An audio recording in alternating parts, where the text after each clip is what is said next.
speaker is Nicholas Kinney. Nick Kinney is an agriculture engineer with a broad background in irrigation and water-related topics. Kinney is the owner of NPK Ag LLC, an engineering consulting company in Mesa, Arizona, providing contract services to agricultural entities on water and agronomic topics. Nicholas is representing North Plains Groundwater Conservation District today. Sir, thank you. Good afternoon. I've got a story that's not terribly nostalgic, but the first time I spoke in this building, it was in this room. We were shaded off to this side, had the divider going this way. And I give this story for a sense of chronological reference. My wife joined us for lunch that day. She was uncomfortably pregnant with our first child. There was a handful of landmarks that were occurring at the time, and this was the High Plains Irrigation Conference, which I conducted, and we conducted for a couple of subsequent years after that. The references that I think of, at that time, we were producing in the area approximately 220 to 230 bushel corn on approximately 28 to 30 inches of irrigation water. Cotton was moving north of the Canadian. We were producing hopefully 2 to 2.5 bale cotton on just shy of 20 inches of irrigation water. I want you to keep those things in mind because we're going to go through some of the references of what's changed since then. We can get there we go. That's the slide I want up, and we'll keep that as a backdrop for a couple minutes, please. When it comes to adopting agricultural practices, especially related to irrigation, I suppose it's the same in all industry. It becomes much more social and psychological than technical. There are indeed technical answers out there. There's been technical answers that have been devised but not yet implemented for a very long period of time. The interesting thing is that no one person in this large of an industry can make all the difference. You have to get the engagement of the actual producers or the end users, the consumers. In this case, I think of them as stakeholders, those whose best interest will have conservation in mind to adopt good practices so that they can receive the ultimate benefit on their own operations, but then subsequently the region receives the benefit too. Oftentimes in think tanks or in groups, we like to say we can come up with these ideas, but the ideas are sheerly theoretical until they're applied. The real savings that we get is through the application of this, and this is certainly important in water, which is a ubiquitous resource across multiple industries, generations, locations, etc. So the thought I come up with often is, what can we do to motivate farmers? Irrigation, like we've seen on multiple slides in the Texas Panhandle and for a good part of the state, uses and is responsible for 90% of the water that's used. So if we want to make a big slug in terms of conservation or deferred exhausting of a resource, that 90% portion is a wonderful place to target. I'll give you a reference. If we look at Region A, which is what I'm most comfortable with and most familiar with, if 90% of the water is in agricultural irrigation and everything else equates to 10%, a 10% change in water use efficiency in that agriculture would completely negate the number of all of the rest of the consumers. It's hard to make a 10% change in anything, but a 10% change in that number gives a huge reference of the scale. You can make multiple 10% changes in an urban setting, in a municipal setting, and not move the needle, but a 10% change in that ag sector would equate to the total volume consumed by all other sectors.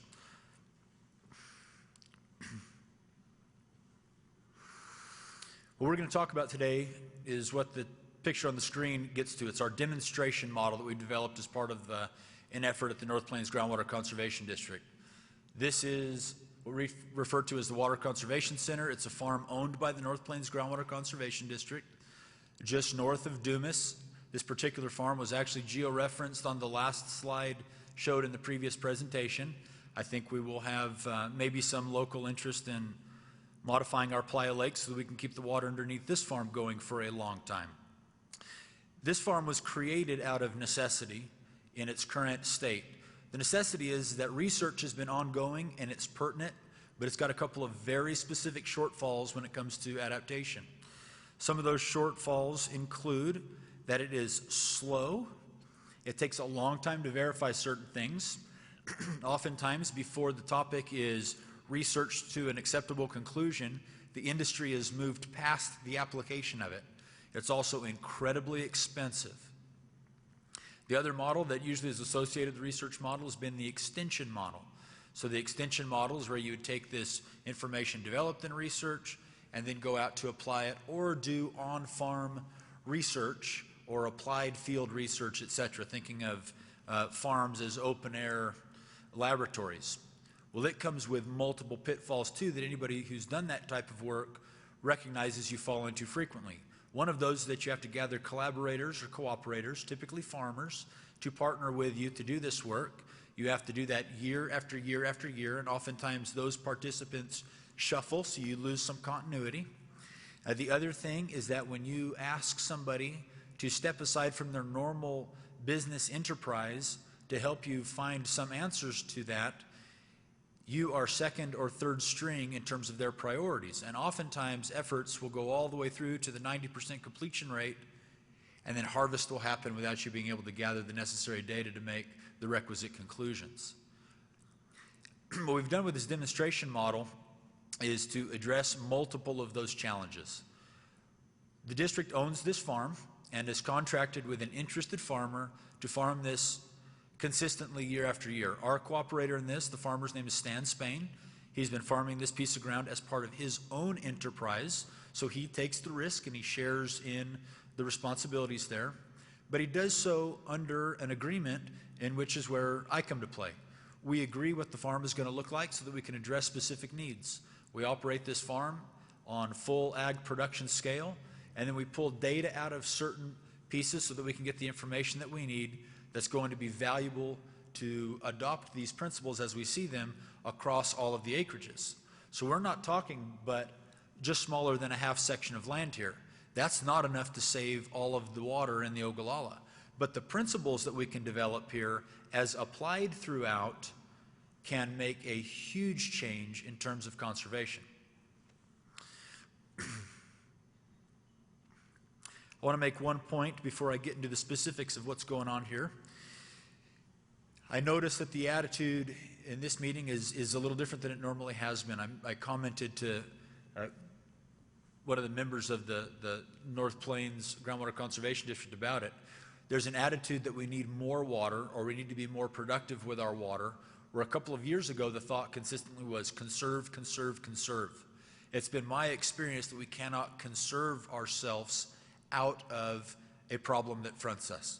Because what happens, you start going down that road of nihilism, where essentially nothing matters. And if I can conserve one, why not just conserve it all? Why not just be all the way out of business? Why do we need to live here anyway?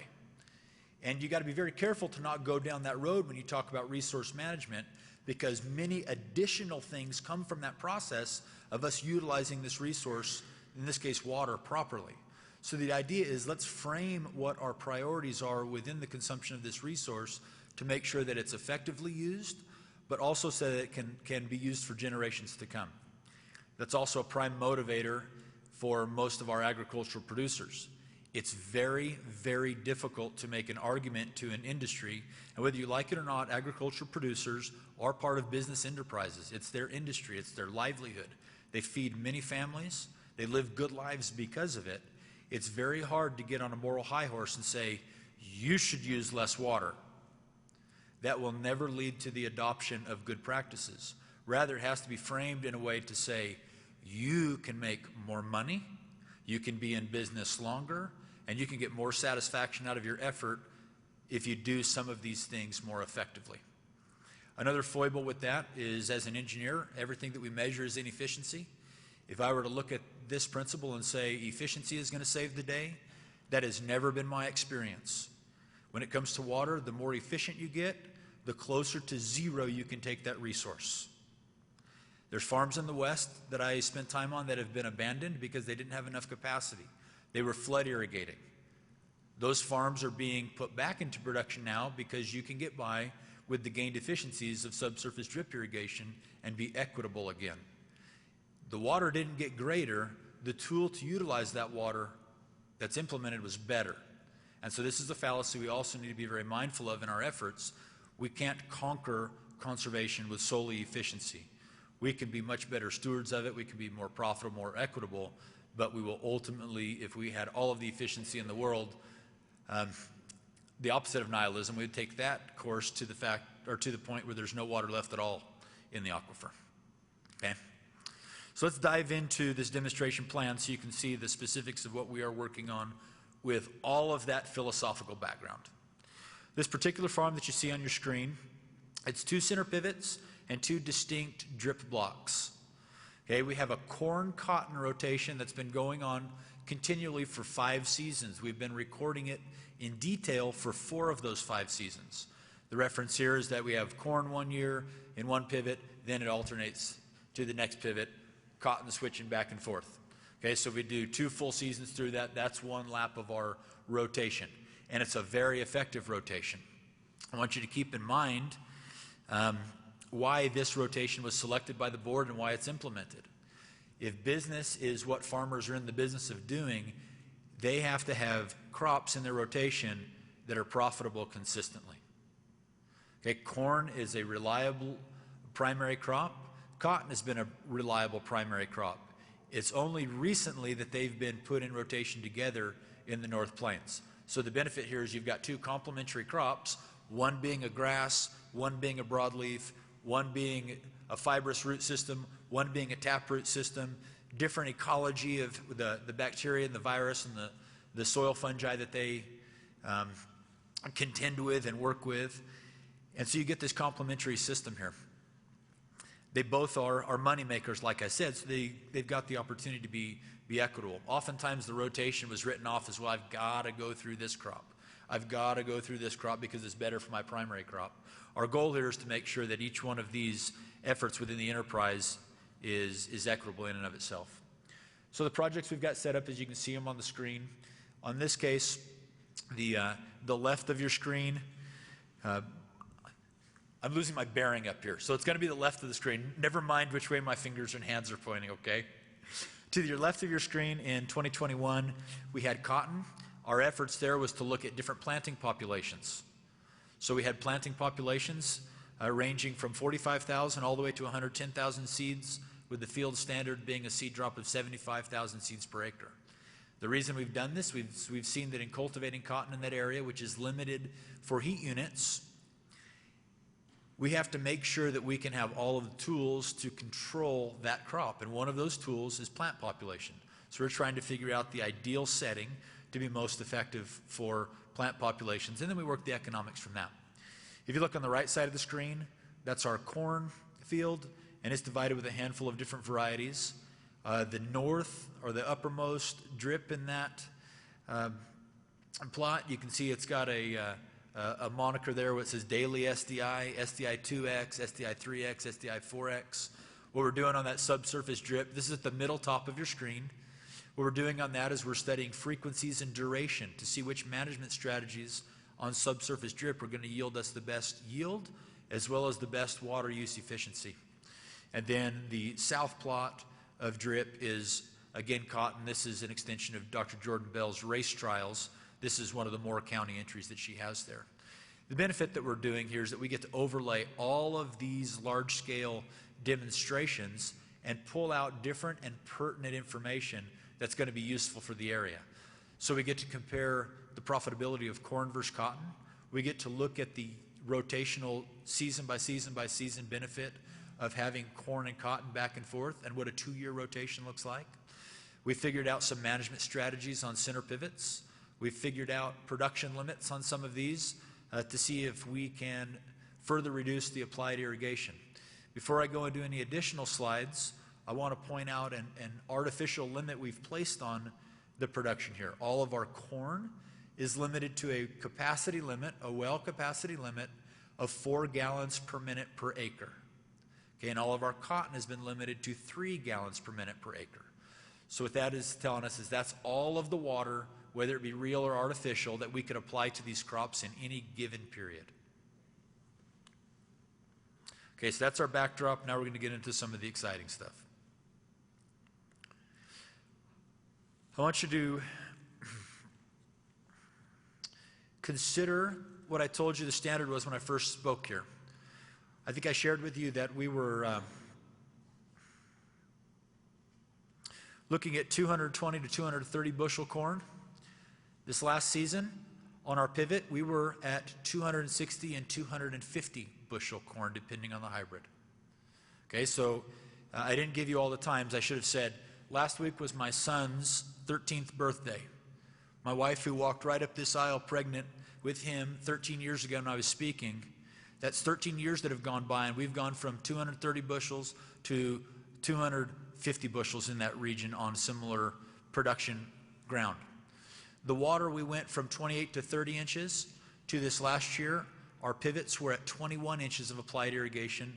The drip was 18 to 19 inches of applied irrigation. So what have we done in that 13 years through efforts like this? We've taken and boosted the yield with dramatically less water applied. Okay, remember that 10% number that I said? If we were to cut 10% out of ag application, that would cover up the entirety of all the other industries in Region A. That exists. Technically, we can do that, and we can do that while improving on-farm economies. We're proving that consistently. This isn't the first year that we've done that. We've gotten better year after year after year, but this is something that's been consistent for the last 4 years. The benefit that we're seeing is that producers are saying, hey, my yields are commiserate to this. It's not like research where I hear this theoretical, but the yields are half what I yield, so how am I going to wrap my head around adopting this?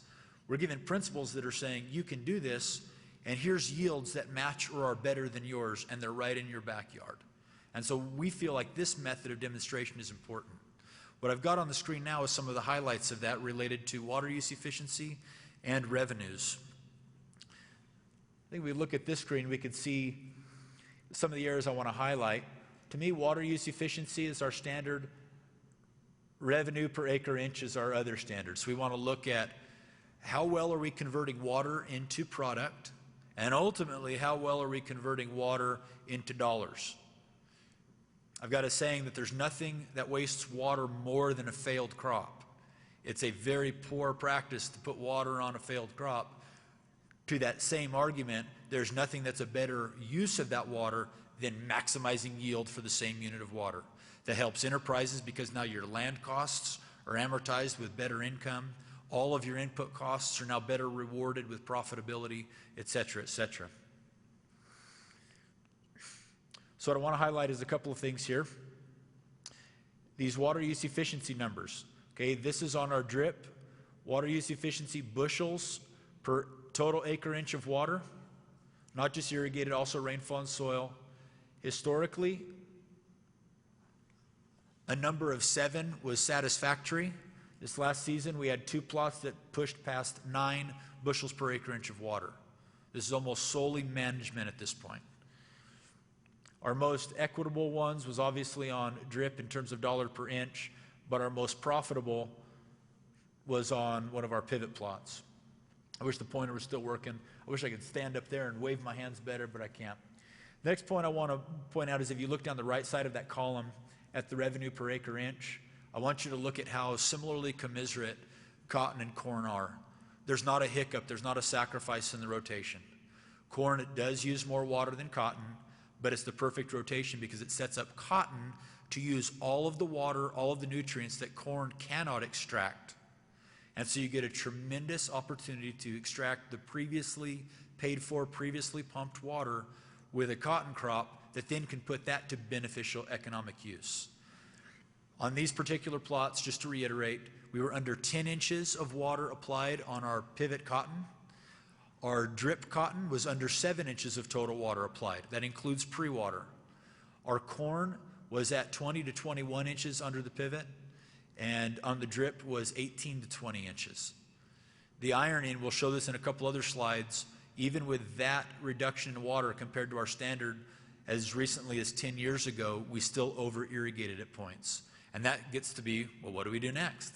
How do we keep working this pattern?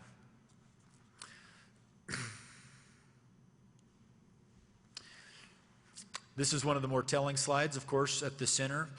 We are lousy with technology, lousy with monitoring. We've got 13 permanent probes on the farm, and then we installed over 20 temporary probes. We couple that with plenty of sites where we install gypsum blocks regularly so we can measure soil moisture. We also dig backhoe pits so we can get gravimetric sampling because monitoring the soil is very important. What you're looking at on the screen is a somewhat new technology. This was one of the first ones installed in all of the Panhandle. This is a permanent probe underneath a tillable crop.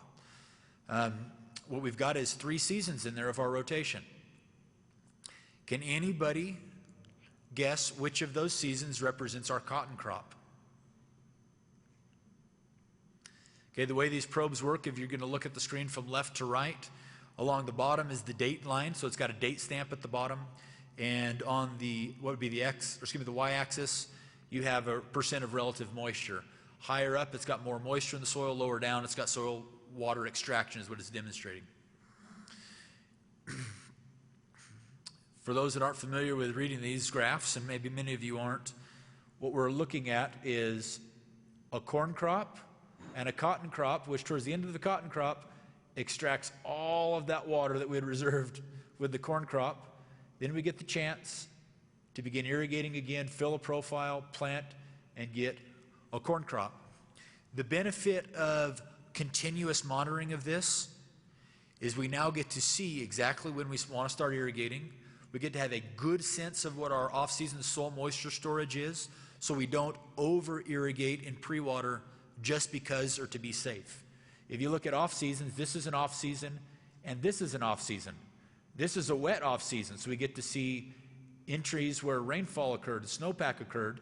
This dry off-season following the cotton crop, there's none to speak of. Okay, there's no water that was there, so we knew going into that corn crop, following a cotton crop, we're going to have to be a little bit proactive. We're going to have to start our irrigation a little earlier than we would like to make sure we can avert that risk of having a problematic deficit in the middle of the season. I can look at this and probably talk about it for an hour because of the nuances that it's sharing with us. But suffice us to say that this is one of the best tools that we have going. The soil moisture probe is very inexpensive. It's at the rate of less than $700 a year to get this information. Realistically, a person could manage their entire irrigation off of this if they had a grasp on things like capacity and how much they could apply per each time they went around the field or each time they applied. Take a next step. This is that similar, it's actually the same probe broken up into being a little bit more granular. Dana Porter mentioned a bit ago that there's a time in the season that's a crucial point. We refer to that as a critical management point. That's the time in the season when you know you have to be able to go at your full capacity because the plant's ability to consume water is now greater than what your wells can produce. We refer to that as a critical management point, and you can see that very clearly in this chart. It occurs the 8th of July, where at one point we're just kind of slowly going along, and then all of a sudden these plants get incredibly active and you can't keep up. That target is something that we've hypothetically looked at for years and years based on models, and then you go back in the season and say, this is when I need to start irrigation. This probe has allowed us to see that whole trend throughout the season. We started irrigation all the way up into that point. The reason this is so important is that many times probes would not be installed yet at this point if it's a temporary probe because the field conditions aren't perfect. In this case, we were able to get that information because we had a continuous logging of that. Other things we consider that we look at consistently that make a difference is our pivot uniformity. This is a monitoring system that's on all the pivots. It's very common in the North Plains, but it looks at pressures and pressure variations, deltas throughout the year to help you understand where you may preferentially be putting water on. This is our pivot, nozzle at 4 gallons per minute per acre. This is the most uniform pivot I've ever seen on this chart. And it's not by coincidence. It's because we're very consistent with nozzles. The things that we preach, we practice. Good regulators, good fresh nozzles, good management, maintaining pressures properly. And this is the result, is you get a very uniform application of water and thus a very uniform crop. Anybody that's farmed for multiple years can tell you that uniformity is the key to your yield. Uniform planting, uniform or appropriate fertilization, and then uniform management throughout. Now, the break from this, of course, is once you get into more precision management, you can break up and target certain parts of your fields with different strategies, but even then you want to be able to monitor to make sure that your strategy that you're applying in that certain part of the field is actually happening the way that you've designed it to.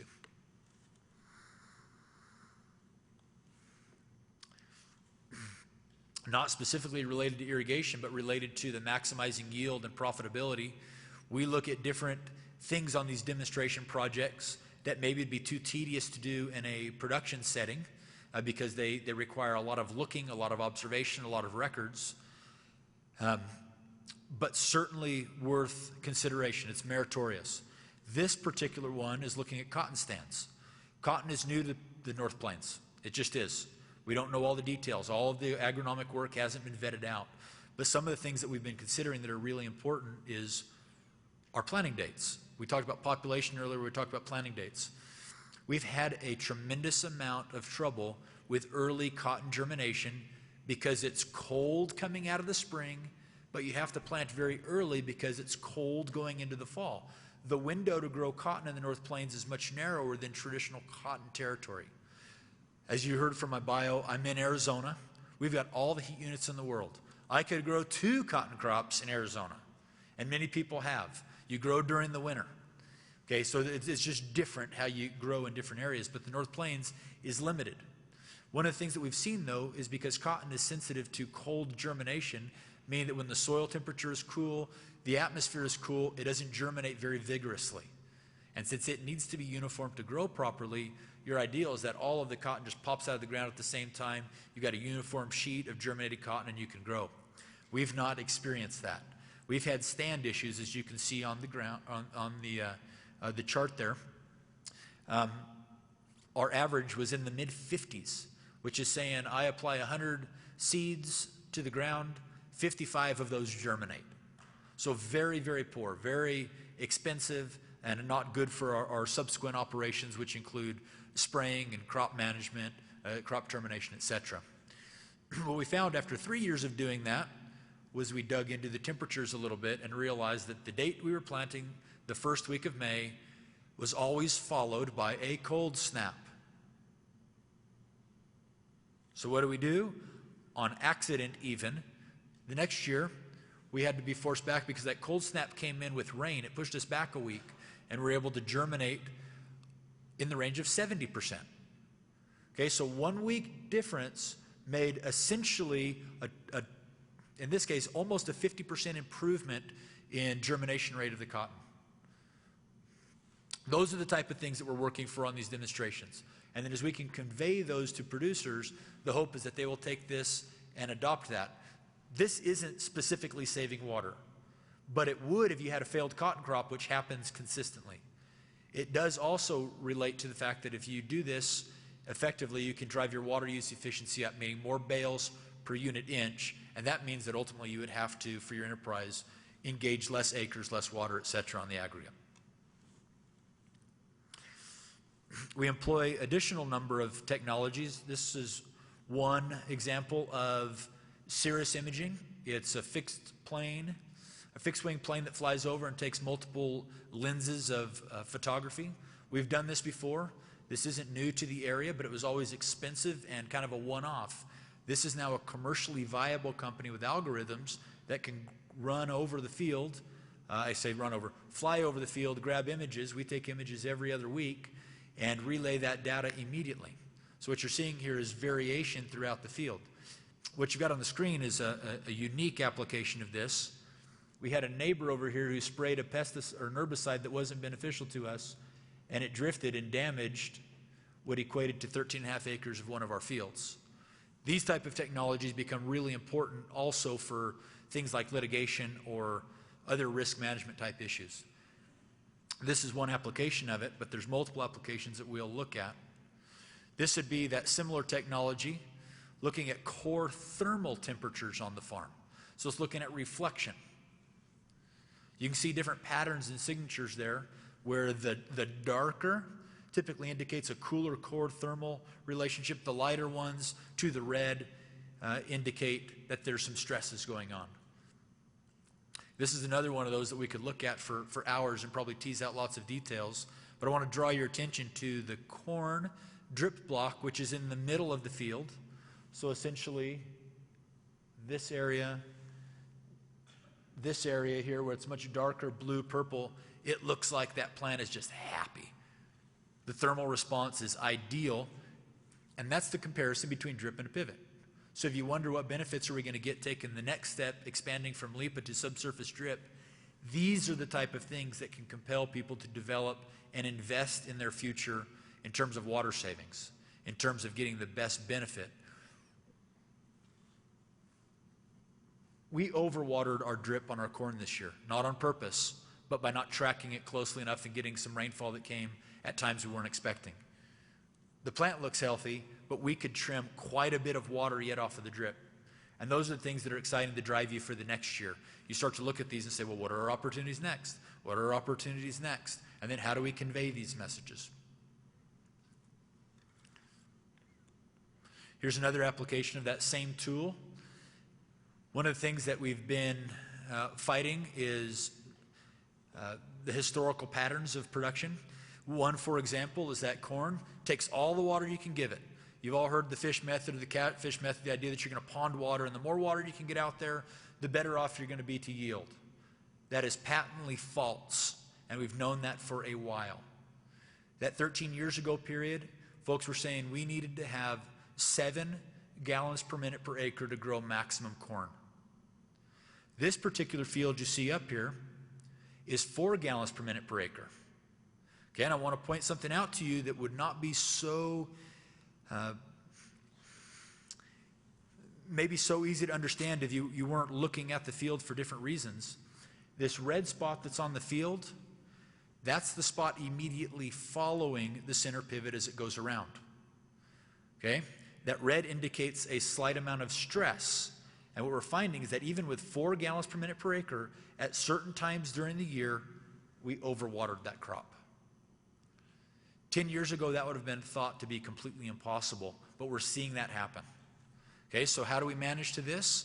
Knowing that we were able to do that with our capacity is you change the strategy of where you park that center pivot and how you turn it on and off. Okay, and I'm going to leave this as a last slide. If you look at the different green colors around the pivot, you can see that overall our plant is healthy, and it resulted in that 260 to 270 bushel corn. You look at how the drip looks, there's a spot in there that looks incredibly healthy. That was our best return. That was our one that boosted over 9 bushels per acre inch of water use efficiency. That is our lowest watered corn on the entire ranch. We've made huge steps, but the next steps in terms of fine-tuning the management is truly what's going to unlock the potential in the area. Thank you, guys. We're doing a lot of good work, and the farmers are doing a lot of good work. It takes all of us lifting where we stand with the industry that we stand in. Thank you.